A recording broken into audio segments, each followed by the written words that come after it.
తల్లిని మించిన దాతవు నీవే. మాయా మమతల ధారల నుండి మమ్ములను కనిపెట్టితివి. మాయా మమతల ధారల నుండి మమ్ములను కనిపెట్టితివి.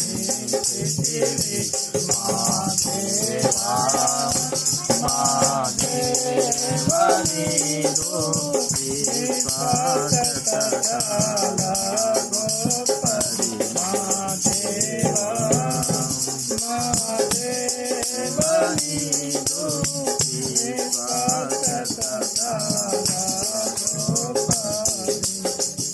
ఓడి పిల్లను కాసెడు తగిది. ఓడి పిల్లను కాసెడు తగిది. ఆపదలన్నిటి పాపితివయ్యా. ఆపదలన్నిటి పాపితివయ్యా. సర్వకాలములయందున నీకే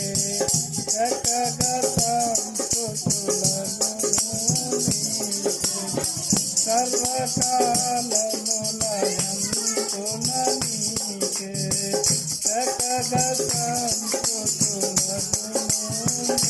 మా దేవా మా దేవా నీదు విశ్వాసకల గొప్పది. మా దేవా మా దేవా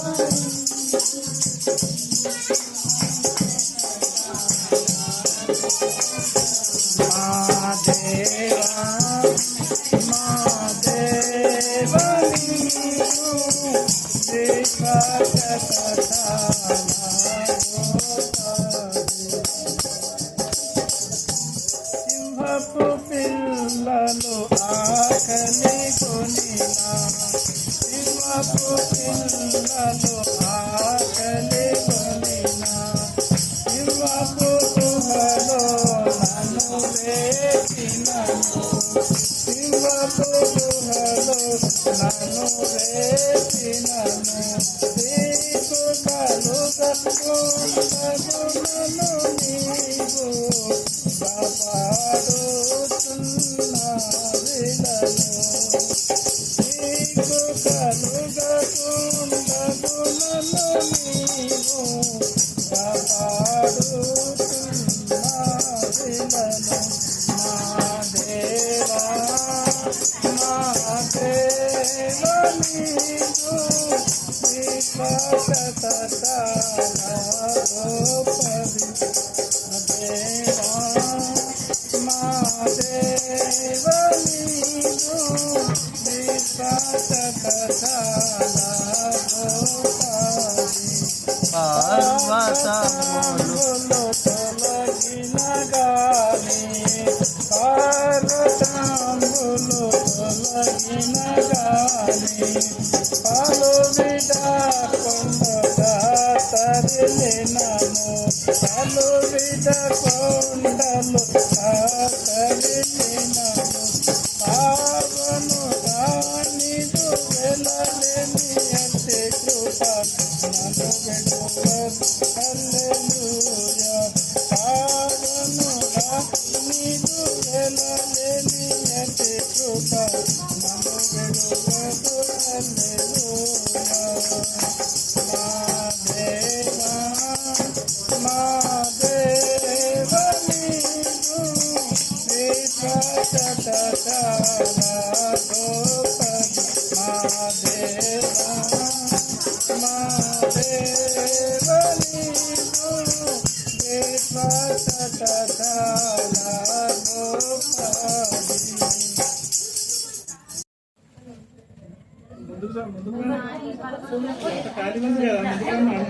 కరెక్ట్ కరెక్ట్ వచ్చిందా? తలకాయ తలకాయ చూడు.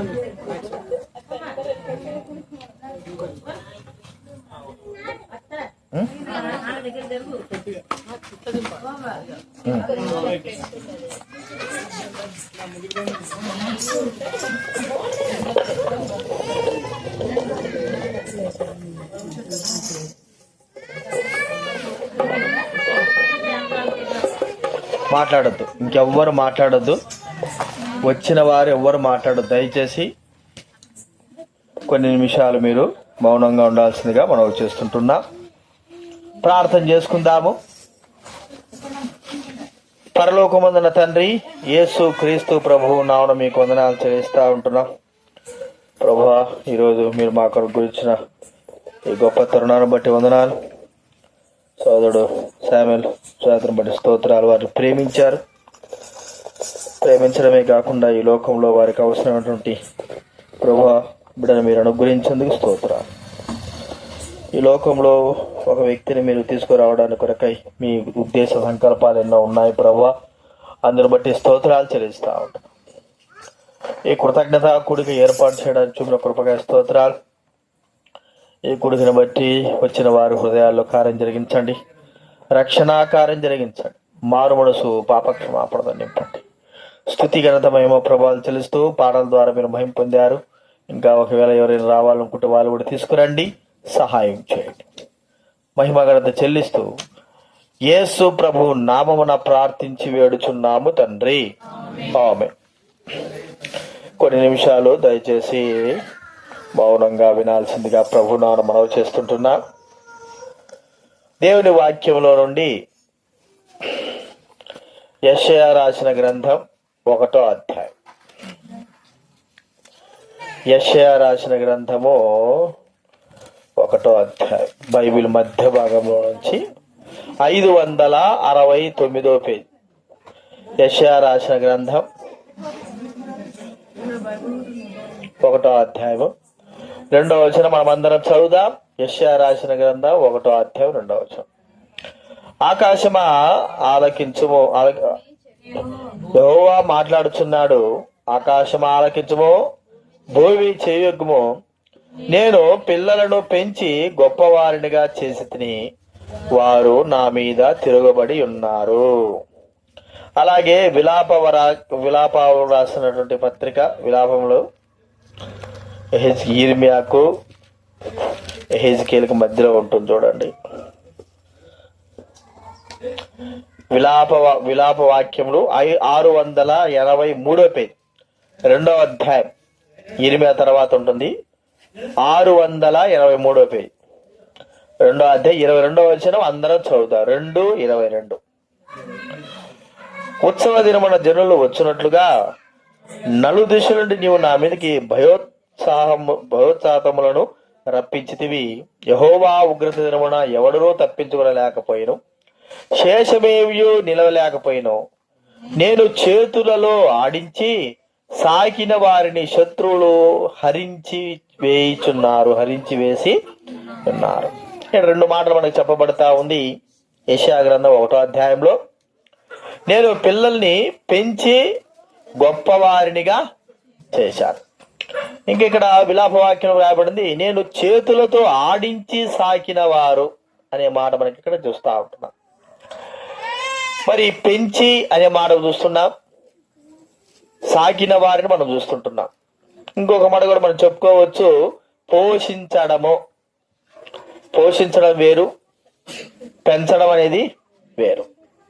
పోషించడం అంటే పిల్లలకి కావలసినటువంటి అవసరం తీర్చడం, వారి యొక్క తిండి విషయంలో వారికి మంచి తిండి పెట్టడము, మంచి బట్టలు ఇవ్వడము, వారి ప్రతి అవసరం తీర్చడము, మరి వారిని శరీర సంబంధంగా మంచి ఆరోగ్యవంతులుగా చూసుకోవడము పోషించడం అంటారు. పెంచి అనే మాట చూస్తే ఆ విధానం వేరు. కొంతమంది అనుకుంటూ అంటారు కదా, యవనస్తులైన వారు కానీ పిల్లలైన వారు కానీ వారి దారి తెప్పితే ఏదైనా తప్పిపోయి ఉంటే వాళ్ళు ఏమంటారంటే, మరి మిమ్మల్ని పెంచిన వాడు ఎవడరా, మీ నాయన మీ అమ్మ మిమ్మల్ని ఎటవేశాడు అని మనం మాట్లాడతాం. నిజమే, పెంచడము అనేది చాలా కష్టతరమైన విషయం. పోషించడం ఏముంది, మనం అన్నం పెడితే చాలు, లేకపోతే వారికి ఏదైనా ఇవ్వడం అంటే చాలు. కానీ పెంచడం అనేది చాలా ప్రాముఖ్యమైన విషయం. ఆ పెంపకము, మంచి పెంపకం అనేది పిల్లల విషయాల్లో మనము చెయ్యాలి. చాలా మంది అసలు పిల్లల్ని కంటారే కానీ వాళ్ళ బాగోగులు కాదు కదా, వారు ఎట్ట తిరుగుతున్నారు, ఏం చేస్తున్నారు, ఎలాగ ఉన్నారు అని వారిని పట్టించుకోరు. వారు ఎట్టయినా పోని అనగా వారు కన్నారు అంతవరకే, ఏదో ఉన్నారు కాబట్టి, పిల్లలుగా ఉన్నారు కాబట్టి వారికి భోజనం పెడుతున్నారు, పోషిస్తున్నారు, బట్టలు ఇస్తున్నారు, అంతవరకే. వారి ప్రవర్తన ఎలాగుంది, వారు ఏ మార్గంలో నడుస్తున్నారు, వారి యొక్క జీవితం ఎలాగ ఉంది అని వారిని మనము గుర్తించలేం, మనం ఆలోచించలేం. వారిని మంచి నడవడికలో మనము పెంచలేని వారంగా ఉంటున్నాము అనేది మనకి ఇక్కడ కనబడతాం. సరే, దైవ గ్రంథంలో చాలా మంది వారి యొక్క కుటుంబంలో ఉన్నటువంటి పిల్లల్ని పెంచారు. వారు ఎలాగ పెంచారు? కొంతమంది అయితే బాగా పెంచారు. ముందుకు రండి, ముందుకు రాదు.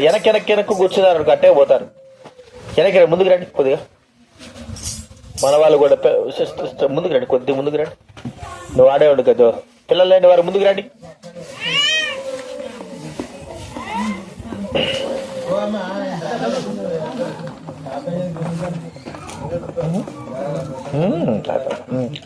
కాబట్టి చాలు ఇక అందరు వినాలి, ఇంకెక్కడ వినాలి. ముందే కూర్చున్న ఒక అరగంట అయినా సరే దయచేసి వినండి. ఇక్కడ మనం చూస్తుంటున్నాము పెంచి అనే మాట. కొంతమంది మనము మన కుటుంబాల్లో చూస్తూ ఉంటాం, పిల్లల్ని ఎలాగ పెంచుతున్నారు, ఎలాగ వారిని నడిపిస్తుంటున్నారు. మేము కూడా చూస్తూ ఉంటాం. వారికి పిల్లలకి పెద్దలంటే భయం ఉండదు, మరి తల్లిదండ్రులంటే భయం ఉండదు, గౌరవం ఉండదు. వారి ఇష్ట ప్రకారంగా జీవిస్తూ ఉంటారు, యవనస్తులు కానీ పిల్లలు కానీ. కొంతమంది తల్లిదండ్రులుగా వారు వారిని పట్టించుకోకుండా వదిలిపెట్టేస్తారు. చివరికి వారు ఎలాగ తయారవుతారంటే, మరి కుటుంబానికి, తల్లిదండ్రులైన వారికి, వారి వంశానికి అప్రదిష్ట తెచ్చే రీతిలో పిల్లలు తయారవుతారు. మనం అందరం చూస్తూనే ఉంటున్నాం. అయితే పెంచడము అనే విధానం గమనిస్తే, కొంతమంది తల్లిదండ్రులు వారి పిల్లలైన వారిని ప్రేమించి వారు పెంచారు. కొంతమంది ప్రేమించారే కానీ వారి విషయమై ఎటువంటి పట్టింపు లేకుండా ఉన్నారు. మనం చూస్తూ ఉంటే మరి కుమార్తెల గురించి మనం చూద్దాం. కుమార్తెలైనా కుమారులైనా మరి దేవుడు ఇచ్చినటువంటి బిడ్డలు, వారు ఎలాంటి యొక్క పెంపకంలో ఉన్నారు, వారిని తల్లిదండ్రులైన వారు ఎలాగ పెంచారు, వారి యొక్క ప్రవర్తనా జీవితం ఎలాగుంది, మన పిల్లల యొక్క ప్రవర్తనా జీవితం ఎలాగుంది మనం ఒక్కసారి గుర్తించుకోవాలి. కాబట్టి చూడండి, ఆదికాండం 34వ అధ్యాయం మనకు తెలిసిన విషయమే. ఆదికాండము 34వ అధ్యాయం మొదటి వచనం, 2వ వచనం నేను చదువుతాను వినండి. ఆదికాండము 34వ అధ్యాయము మొదటి 2 వచనాలు. లేయా యాకోబునకు కనిన కుమార్తె అయిన దీనా ఆ దేశపు కుమార్తెలు చూడ వెళ్ళెను. ఆ దేశము నేలిన హివ్యుడైన హమోరు కుమారుడు షెకెము ఆమెను చూచి ఆమెను పట్టుకొని ఆమెతో శయనించి ఆమెను అవమానపరిచెను. ఈ మాట మనం చూస్తుంటున్నాం. యాకోబుకు 12 మంది కుమారులు. 12 మంది కుమారుల తర్వాత దీనా మరి ఒకే ఒక కుమార్తెగా తాను జన్మించింది. ఆ కుటుంబంలో మరి ఎవరైనా ఎక్కువ ప్రేమిస్తారంటే, కుమారులు ఎక్కువ ఉంటే ఒకే కుమార్తె ఉంటే కుమార్తెను ప్రేమిస్తారు. కుమార్తెలు ఎక్కువ ఉండి ఒకే కుమారుడు ఉంటే కుమారుని ఎక్కువగా ప్రేమిస్తారు. అంటే వారి యొక్క జనాభా ఎక్కువ ఉన్నారని మనం ఆలోచిస్తాం. అయితే యాకోబు తన కుమార్తె విషయమై ఎలాంటి యొక్క పెంపకం కలిగి ఉన్నాడు అనేది మనం గుర్తిస్తే, తన కుమార్తె ఒకటే కుమార్తె, ఒకవేళ గారాభంగా పెంచి ఉండొచ్చు, యవన జీవితంలో ఉంది. తాను మరి ఆ దేశపు యొక్క కుమార్తెలను చూడవెళ్ళెను. అంటే ఆ దేశ కుమార్తెలు ఎలాగున్నారు, వారి సొగసు ఎలాగుంది, వారి అందం ఎలాగుంది, వారి యొక్క కట్టుబాట్లు ఎలాగున్నాయి, వారిని చూడడానికి మరి ఆ అమ్మాయి తండ్రికి చెప్పిందో తల్లికి చెప్పిందో తెలియదు కానీ చూడడానికి బయలువెళ్ళి పోయిందేమన్నా బాగుపోయిందంటే, పోయిన తర్వాత అవమానపరచబడినటువంటి వ్యక్తిగా, స్త్రీగా తాను వచ్చినట్టుగా ఇక్కడ మనం చూస్తూ ఉంటున్నాం. అసలు పోవడమే తప్పు. ప్రియమైన వాళ్ళరా, ఈ దినాల్లో మరి యవనస్తులైనటువంటి స్త్రీల విషయమై గుర్తిస్తూ ఉంటే,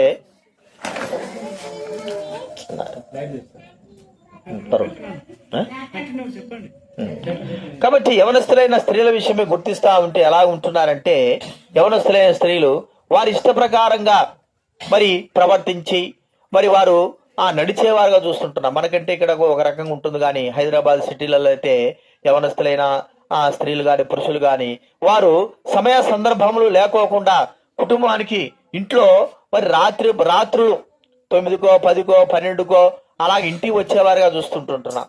ఒక మాట చెప్పుకోవాలంటే స్వేచ్ఛ అనేది మనం చూస్తాం. స్వేచ్ఛ, మరి స్వేచ్ఛ మంచిదే, పిల్లలకి స్వేచ్ఛ చాలా అవసరమే. కానీ ఏ సమయంలో ఏ వయసులో వారికి స్వేచ్ఛ అనేది ఉండాలి? చిన్న వయసు ఉందనుకోండి, చిన్నపిల్లలు అట్లా పోయి వస్తే ఎందుకు పోయి వచ్చారని మన ఊరికి గద్దిస్తాం. అయితే వారికి ఏమి కూడా కాదు, ఒక పరిస్థితిని బట్టి చిన్న వయసు కాబట్టి. అయితే యవన జీవితంలో ఉన్నటువంటి స్త్రీలు కానీ పురుషులు కానీ మరి వారు స్వేచ్ఛను కోరుకోవడము, ఆ స్వేచ్ఛ ప్రకారంగా తల్లిదండ్రులైన వారిని వారు నడిపించడము ద్వారా జరిగేటువంటి పరిణామం ఏమిటంటే పిల్లల యొక్క స్వేచ్ఛ బట్టి వారు పాడు చేయబడి నష్టపరచబడి వారి జీవితం అంతా కూడా పాడైపోయేదిగా మనం చూస్తూ ఉంటున్నాం.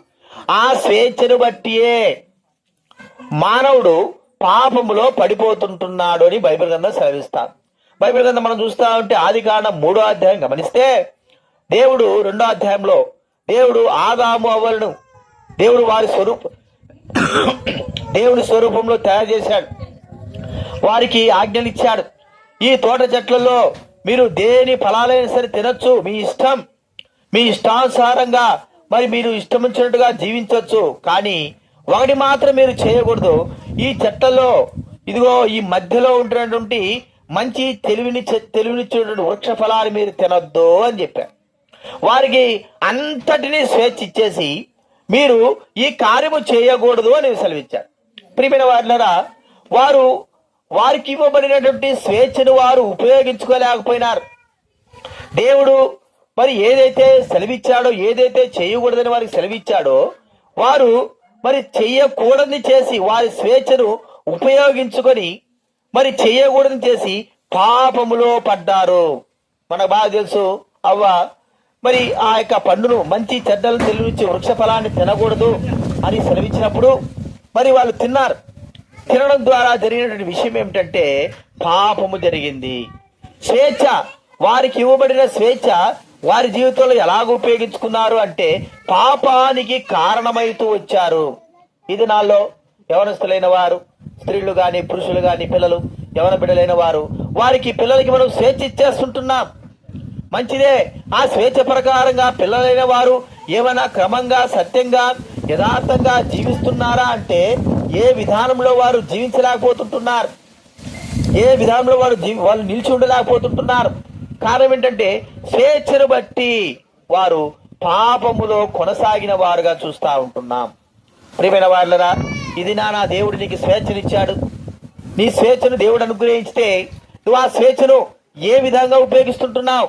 పాపమునకు కారణంగా ఉపయోగిస్తుంటున్నావా? ఎవరి పిల్లలైన వారు తల్లిదండ్రులైన వారికి స్వేచ్ఛను, తల్లిదండ్రులైన వారు ఎవరి పిల్లలకి స్వేచ్ఛనిస్తే వారు బయటికి వెళ్ళిన తర్వాత ఆ తల్లిదండ్రులు ఇచ్చే స్వేచ్ఛను గుర్తించుకోకుండా, జాగ్రత్తగా ఉండకోకుండా పాడు చేయబడిన వారై, పాపములో ఉన్నవారై తమ జీవితం అంతా కూడా పాడు చేసుకునే వారుగా చూస్తూ ఉంటున్నాం. ఈ దినాలు అదే జరుగుతూ ఉంది. కాబట్టి గుర్తించుకుందాం, దీన తన తండ్రి తల్లి ఇచ్చినటువంటి స్వేచ్ఛను ఉపయోగించుకోలేక తన జీవితాన్ని సంపూర్ణంగా నాశనంలోకి తీసుకుని వెళ్ళింది. ఒకవేళ దానికి కారణము తల్లిదండ్రులైన వారు మరి ఉండొచ్చు, యాకోబు ఉండొచ్చు. మనం చూస్తే మరి వదిలిపెట్టినట్టుగా మనం చూడగలుగుతుంటున్నాం. ప్రియమైన వారరా, అలాగ వదిలిపెట్టడం ద్వారా, అలాగ ఉండడం ద్వారా పిల్లలైన వారు నష్టపరచబడతారు. ఏ విధంగా సరే పిల్లలకి ఇవ్వవలసినటువంటి ఆ స్వేచ్ఛను మనము మరి జాగ్రత్తగా ఉంచే విధంగా మనము చూడవలసిన వారంగా ఉంటున్నాం. కాబట్టి ఇది మనం గుర్తించుకోవాల్సిన విధానం. రెండోదిగా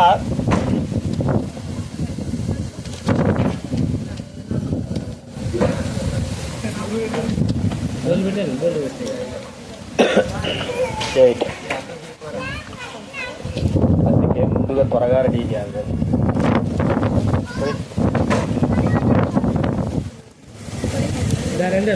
లోపల కూర్చున్నామా?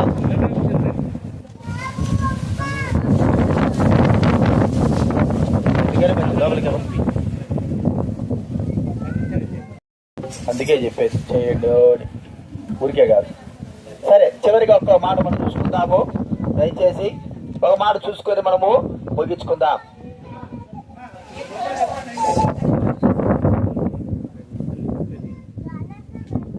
లోపల పెడదామా బయట పెడదామా? సరే, ఒక్క మాట చూసుకుందాం, సువార్త వాక్యం చూసుకుందాం. కాబట్టి ప్రియమైన వాళ్ళరా, ఈ యొక్క సమయంలో చెప్పబడిన మాట ఏంటంటే, ప్రభువునందు విశ్వాసం ఉంచిన తల్లిదండ్రులైన వారికి చెప్పబడే మాట ఏంటంటే, తమ పిల్లలైన వారిని విశ్వాస జీవితంలో నడిపించాల్సిందిగా, వారిని అలాగా పోషించాల్సిందిగా, వారిని అలాగా పెంచాల్సిందిగా ప్రభువులతో మాట్లాడుతుంటున్నాడు. అనగా దేవుని గురించి చెప్పడము, దేవుని యందు భయభక్తులు కలిగిన వారుగా ఉండేటట్లుగా వారిని చేయడము, దేవుని యొక్క మార్గములలో మన పిల్లలైన వారు నడుచుకున్నట్లుగా మనము చేయవలసిన వారంగా ఉంటున్నాం. బైబిల్ గ్రంథంలో 2 రాజులు 5వ అధ్యాయంలో ఇస్రాయల్ చిన్నది అనేటువంటి ఒక స్త్రీ, చిన్న అమ్మాయి, ఇస్రాయల్ చిన్నది. ఆ అమ్మాయి ఒక దేశంలో, సిరియా దేశానికి మరి దాసురాలుగా అమ్మబడుతూ వచ్చింది.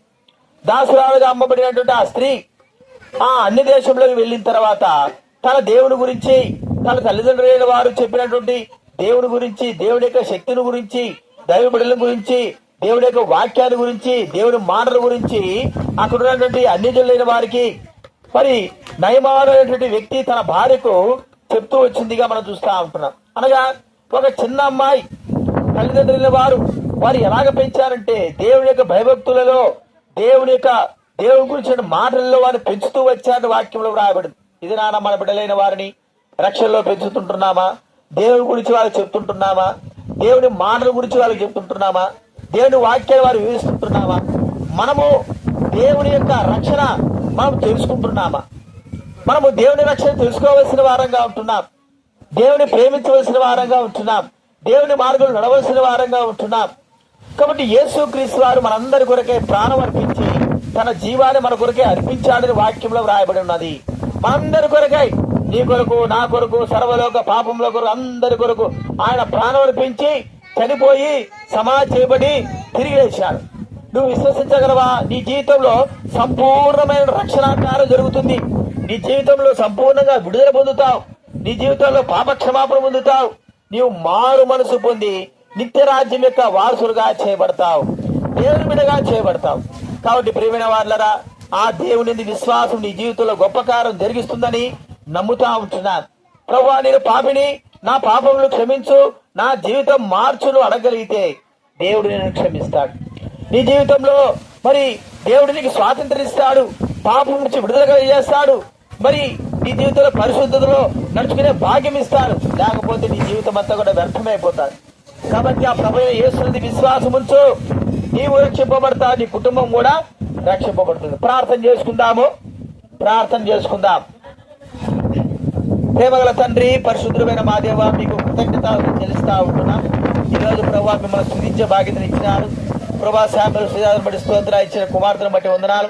బిడ్డను దీవించి ఆశ్రయించున్నారా, కనికరించండి. ప్రభా, దీనా విషయమై ప్రభా మరి చిన్నదాని గురించి కొన్ని మాటలు చెప్తూ వచ్చాము, కనికరించండి. వాతావరణం సమకూలంగా లేకున్నప్పటికీ ప్రభా, రక్షణ కార్యం వారి హృదయాలు దయచేయవలసి మనం చేస్తుంటున్నాం. మీరే కృప చూపించవలసి మనం చేస్తూ బిడ్డను దీవించి ఆశ్రయించండి. మీదే ఎందు మనుషులకి బిడ్డగా చేయండి, కనికరించండి. వచ్చిన వారి హృదయాల్లో రక్షణ కార్యం జరిగించండి. మారువలసి దయచే పాపక్షమాపణ నింపవలసి మనం చేస్తూ కృతజ్ఞతాపూర్వకంగా వందనాలు చేస్తూ యేసు ప్రభు నామమున ప్రార్థించి వేడుచున్నాము తండ్రి, ఆమేన్. తండ్రి అయిన దేవుని ప్రేమ, యేసుక్రీస్తు వారి కృపయు, పరిశుద్ధాత్మ సహవాసం చేరవచ్చిన మనకు సకల పరిశుద్ధులకు, మరి శామలు సుజాత తన కుమార్తె బిడ్డకు, చిన్న బిడ్డకు ఇప్పుడు ఎల్లప్పుడు సదాకాలము, ఈ కుటుంబానికి సదాకాలము, వచ్చిన వారందరూ కూడా సదాకాలం తోడేండు గాక, ఆమేన్. యోహాను సువార్త 3వ అధ్యాయం 3వ వచనం నేను చదువుతాను, దయచేసి వినండి.